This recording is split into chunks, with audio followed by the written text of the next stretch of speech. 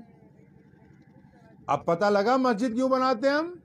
یہ مسجد ہم اس لیے بنا رہے ہیں کہ یہاں جو لوگ رہنے والے ہوں ان میں آپس میں پیار ہو, ان میں آپس میں محبت ہو, ان میں کوئی پریشانی آ جائے تو مل جل کے حل کریں. ان کے پاس کوئی مدد مانگنے آ جائے تو وہ خالی ہاتھ واپس نہ جائے. ان کے پاس کوئی بھوکا آ جائے تو وہ پیٹ بھر کے جائے. ان کے پاس کوئی ضرورت مند آ جائے تو جا کے یہ نہ کہے کہ میں فلاں جگہ گیا تھا میں خالی لوٹ آیا ہوں. اس لیے مسجد کو اللہ کے رسول نے مرکز بنایا. مسجد کو اللہ کے رسول صلی اللہ علیہ وسلم نے مسلمانوں کے لیے نہیں پورے انسانوں کے لیے بنایا کہ اس کے دروازے سب کے لیے کھلے. تو مسجد والوں کو ہمیشہ یہ بات یاد رکھنی ہے کہ متولی کو اور صدر کو اختیار نہیں ہے. جب بندہ ایک تڑپ جاتا ہے نا, کئی بار گھر میں بیوی یا ماں باپ سے اختلاف ہو جاتا ہے, یار دوست جس کو چھوڑ دیتے ہیں, وہ پریشان ہو کے ساری جگہ سے جب اس کو کھچ چڑھ جاتی ہے, دل میں آتا ہے کیا کروں, پھر وہ بیچارہ مسجد جاتا ہے. اب وہ بیچارہ بنا نماز کے مسجد آیا, وضو کر کے ابھی بیٹھتا ہی ہے, پیچھے سے مؤذن صاحب آگے پکا بند کر دیتے. مسجد کو ماں کا درجہ دیا گیا ہے اسلام. سمجھتے ہو ماں کو کہ بندہ جتنی مرضی کوتاہیاں کر لے پھر بھی وہ بچے کو اپنے آغوش میں لے لیتی ہے. اور ماں کے لیے صرف اپنا بچہ نہیں, کوئی بھی بچہ آ جائے.